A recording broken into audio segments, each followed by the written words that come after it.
There's this strange phenomenon in live service games where you sort of kind of forget what normal looks like. Not because the genre is evolving too fast, but because it is usually regressing in slow motion. You get drip-fed rewards that feel like scrapes of WD-40 in the bottom of the barrel. You get events that is literally glorified login events, and after a while, just seeing a functioning UI feels like a luxury. So when something actually good happens, like genuinely, thoughtfully constructed content, it doesn't just stand out, it feels like a glitch in the matrix. Because you're not supposed to be rewarded for sticking around. You're supposed to be grateful they didn't pull the plug. You stingy, begging drama farmer. How dare you criticize my multi-million-dollar company? Now imagine that happens in Wuthering Waves, a game that has basically been speedrunning the entire life cycle of a gacha title since launch. First, it kinda collapses, and then claws its way back. And now, somehow, it has dropped what might actually be the best patch ever. Not because of free polls, because it's only 10 polls. Not because of hype trailers or one broken unit either.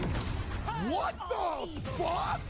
Even though it is pretty hype, but because for the first time, everything feels like it's finally working. 2.4 isn't just a patch, it is like Kuro Games took a step back, looked at what they built and went, okay, now let's actually design a game. And what we got out of that might just be the real anniversary update. Because let's be honest, those mid rewards in 2.3 were not fooling anyone. Let's dive into it. You know, the funny thing about Wuthering Waves 2.3 is that it technically was the anniversary patch. I mean, they labeled it as such, put the bow on the box and went through the motions, but if you were actually playing it, you probably felt it too. There wasn't much of a celebration to be found. It didn't feel like a milestone, it felt like filler, and a lot of people just accepted it. Yeah, it's a filler patch with an anniversary label on it. It is not broken nor offensive, it is just like empty. And when you're dealing with the first anniversary of a live service game, that is kinda wild. This was supposed to be the moment you flex everything you have built, reward the players who stuck it out, maybe even win back the ones who dipped. Instead, it was like pretty forgettable, to be honest. 2.3 didn't just miss the mark, it didn't aim at anything. And then 2.4 shows up and just body checks the entire conversation. Players looked around and went, oh, this is what an anniversary update is supposed to feel like. If you look at the reactions for the live streams, for all of the content creators, I think you would hear that a lot. This is the real anniversary update or something like that. 2.4 doesn't say it's an anniversary patch, but it feels like one. Louder, riskier, more alive. It doesn't care about a label, it cares about impact. The patch has momentum, real momentum. It is not just content for the sake of content. You can feel the dev team stretching out, trying things out, playing with mechanical variety, introducing real permanent systems. It is not throwing out at the wall anymore. It is layering things together. And you can feel the shift. There is ambition here. The scope is bigger, but more importantly, it is smarter. It respects the player base's time and attention span. This isn't just new content to binge. It is a long-term structure to live in. Honestly, it is wild how fast the conversation changed. People went from LMAO, this game is done, huh, wait for the EOS, to oh my god, the devs are cooking, the devs listened. Back when 2.0 dropped, the Renacita update, right? That was when Wuthering Waves crawled out of the grave. That was CPR. But 2.4, this is like an evolution. It is not saving the game, it is building on a stable core with confidence. This is Wuthering Waves stepping into its own skin. And what they have managed to do here, it is impressive. This patch isn't just about scale, it is about intent. They're not just adding more stuff, they're exploring how deep this game can actually go. This is the first time I looked at a gacha game and thought, I don't know where the ceiling is anymore. Not just for this game, but for like the entire genre. 2.4 doesn't feel like a comeback. It feels like a beginning, like a real one. And now Septimon doesn't just feel like a new region. It feels like they actually tried. You see it and then immediately there is like that sense of scale that most gacha maps don't hit. The terrain looks like it has depth. The biomes are kind of distinct. It is thematically cohesive in that kind of like we thought this through kind of way. And honestly, it is giving more Natlan than Natlan right now. And that is saying something, considering one of these games hasn't even shown us the region yet. But what actually makes Septimon interesting isn't just that it's so big. It feels like it's lived in. There is a clear effort to continue the echo-human relationship arc, but it's getting like weirder now, like morally gray. You can tell the writers are leaning into the creep factor a bit more, and it works. It doesn't just feel like surface level anymore. There's like weight to it. You've also got subzones that aren't just checklist fodder. Some have layered verticality, others hint at more puzzle mechanics tied to echo abilities. There is a synergy starting to form between gameplay and environment that honestly wasn't there in the earlier patches. And then there is the public bath, which on paper sounds like a gimmick, but it is the kind of weird little world building flourish that makes the place feel real. Like someone asks, what do people do here when they're not fighting corrupted monsters? And they actually answered it. It is subtle, but it signals a shift. They are not just building maps anymore, they're building places. I don't even know what that means, but like, hell yeah. Events have always been the awkward middle child of a live service games, right? But most of the time, they're temporary, forgettable, and feel like the devs are just buying time for the next patch. But 2.4's approach is different. And for once, it is not just rotating side content, it is an infrastructure. You've got new area capture mode with actual boss encounters baked into it. Not a gimmick boss either, a legitimate threat. And because it is permanent, it finally feels like we're stacking systems instead of resetting every few weeks. And then there is a challenge content, a 3v1 boss fight. Twin bosses with all of the training wheels taken off. This is the kind of stuff veteran players have been asking for since launch. It is not artificially hard. It is not like HP inflation. It is just tuned for players who understand the game now. You're not being punished, you are being tested. Virtual Crisis V2 is still a work in progress. There is no co-op yet, which kind of sucks, but the structure is solid. There's double bosses, time clears, and scaling rewards, but you can see the bones of something expandable here. They are laying the groundwork for real long-term mode. So yeah, these aren't just like events anymore, they are prototypes. And if Kuro keeps rotating on them, we might actually see some of these turn into permanent pillars for the game, which would be a first, not just for WUWA, but for most gacha games. We are getting fresh Echoes monsters, which okay, cool, you know, more things to fight, but the real meat here is the new Echo sets like the Sonata sets. One for 𝗏𝗏𝗏𝗏, which by the way, you could slap onto Chacona for some spicy synergy, and another one tailored for 𝗏𝗏𝗏𝗏. When I first saw this, I'll be honest, my gut reaction was, oh great, another grind. Time to farm Echoes again, oh nice. But then I actually thought about it, and it isn't just a mindless slog. This is launching alongside the new region expansion, and that changes everything, gamers. You are roaming through this brand new area, taking in the sights, cracking open chests, puzzling out those environmental riddles the devs love to sprinkle in, and while you're doing all that, you're naturally farming these new Echoes. It is not like you're stuck in some repetitive loop, spamming the same boss for drops. Well, let's be real, we are gonna be doing that, but you're also exploring, you are also progressing, you are getting rewarded. It is all woven together, and that is the kind of design that I can respect. It respects your time, which, let's be real, isn't always a given in games like this. I'm actually itching to dive into this on stream. The new regions got that fresh map smell, and I want to unpack every corner of it live. Chess, puzzles, Echoes, all of it, bro. So if you're into that, I'll be doing it on Twitch and YouTube, so swing by my Twitch account and hit that follow, or if you're more of a notify me type, join the Discord server. The link is in the description, and I'll drop a heads up there when I'm going live. You ever see a character in the trip marketing and just go, eh? That was basically 𝗏𝗏𝗏𝗏 and 𝗏𝗏𝗏𝗏. The designs were fine, you know, clean, safe. Nothing about the promos really screamed must pull, but then they dropped, and yeah, then completely different story. 𝗏𝗏𝗏𝗏's animation have this like impact, like it's like boom, you know, like 5 big booms from Mr. Pokey. And then 𝗏𝗏𝗏, the mid-air attacks make her feel like a human blender, and it doesn't just look cool, it feels good. Like there is an actual tactile rhythm to her kit that rewards timing, not just button mashing, even though you're probably gonna be button mashing. It is one of those things where gameplay carries the appeal harder than the marketing ever could, and it says a lot about Kuro's animation team. They're not just animating flashy effects, they're building personalities through combat. And that fleur-de-lis transformation sequence, you can tell someone on the dev team is an animator first and gacha dev second. And this keeps happening. Characters you're on the fence about end up winning you over, not through their lore or splash art, but through how they move, how they play, how they present themselves in game. Wuthering Waves might not have the best gacha economy, it might not have the most hype marketing, but it might just have the best real-time character presentation in the genre. It is hard to go back into stiff animations and canned combat after this. But here's where things get a little weird. The patch introduced premium skins. Pretty nice too, in my opinion. But here is the problem. There is no reruns. If you don't already own the character, the skin means nothing. It is like putting a car commercial in front of someone who doesn't have a driver's license. And that is not just an oversight, that is actively frustrating. These skins are time limited, discounted, but there is zero way to get the character if you missed them before. No banner overlap, no rerun schedule, no roadmap hinting that they are coming soon. It just feels like backwards. If this is a communication delay, fine, just say something, you know? But if the plan really was to sell cosmetics for characters people can't even access, that is a rare tone-deaf move from a team that usually feels pretty in sync with its audience, especially in a patch that is otherwise firing on all cylinders, it sticks out more. Like one little piece of the puzzle that is either forgotten or rushed out the door. Whatever their reason, right? They've got a limited window to fix before the goodwill they built starts leaking. And then we're also getting 2 main story acts staggered across the patch. That sounds promising on paper, but the real question is, are they actually dense or just long? This is where I think Wuthering Waves really has something to prove. 2.0 set a solid precedent. 𝗖𝗍 wasn't just a flashy comeback story, it was paced like an actual narrative arc. It didn't waste your time, it had momentum, a rising thread, decent character work, and by the end of it, it felt like something had mattered. That was the bar. And then 2.2 overlapped it, like Captain America being on your right for 3 times in a row. So if 2.4 can keep that same energy, tight character moments, focused writing, actual payoffs, it doesn't just mean they have improved, it means they have stabilized. That Wuthering Waves isn't just a combat sandbox with cutscenes, but a story-driven gacha in a genre that rarely earns that title. And if they use this patch to tie off the remaining threads from 𝗖𝗍, it might quietly become one of the best narratives happening in a live service game right now. Not loud, not bombastic, just consistent. Serialized world building, which in this space is rarer than it should be. And you can tell when a dev team starts thinking long term, because they stop throwing systems away. 𝗖𝗆𝗆𝗆's tactical hologram is the perfect example. Not just a new boss, it is another deliberate notch in a system that used to feel like one-off experiment. There was a point where holograms felt like limited time flex content, and now they're almost a core feature. Every major patch has one, and more importantly, they are worth doing. Same goes for Virtual Crises. The updated version still doesn't have the co-op support, which is kind of a miss, but the shift to the mechanics that build your build knowledge means they're investing in it. This is not an event filler anymore. This is the scaffolding for something bigger. And then there is the ecosystem, which if we're being honest, has always felt a little bit underbaked. But now they are pivoting. The mini game concept with the echoes treated more like companions than stack sticks, that is them finally acting on the Pokemon style potential people saw on day 1. It is still early, but if that layer becomes fully playable, the replayable system, that is a massive leap in retention value. They're not just making new content, they are circling back and reinforcing old content, making sure it doesn't rot in the corner like some post-launch gimmick. It is not flashy, but it is the kind of back-end maintenance that turns a good gacha into one that lasts. And then there is the stuff that no one really talks about, but everyone feels. The focus mode. The focus mode for story cutscenes might not seem like a big deal, but it changes the whole flow. No more system pop-ups, no more sudden UI clutter, just you, the dialogue, and the scene. It is the kind of adjustment that doesn't ask for attention but earns respect. But we gotta see more in-game, right? Same goes with the new in-game build guides. Finally, they're pulling data and recommendations from actual creators instead of slapping together a generic "this weapon is fine." It is a small nod, but a smart one. It gives new players direction without watering down the freedom to experiment, and it quietly bridges the gap between the game and the community, which is rare. And yeah, stuff like improved water physics, dynamic filters, better lighting in certain areas, it is not headline material. You're not going to sell a banner on water reflections, but that is exactly what makes it important. These are the invisible wins, the quality of life upgrades that stack up over time, until one day you realize that the game just feels better and you don't even notice why. So yeah, Wuthering Waves 2.4 isn't just a good patch, it is a proof of concept. This is the version of the game we hoped for when 2.3 dropped. It is not perfect, but it shows that Kuro Games is finally aligning their ambition with execution, that they are learning to build systems, not just seasonal distractions, that they are serious about making something sustainable, not just splashy. You look at how exploration works there, how the character kits are presented, how even the events are structured, and for the first time, it all feels like a part of the same design language. Like the devs finally stopped reacting and started directing. If they can keep this pace up, and that is still an if, right? Wuthering Waves might become one of the few gacha games that actually matures with its audience instead of burning out trying to please everyone. But that is all from me, Glaivekiyo, and I will see you in the next one. Cheers!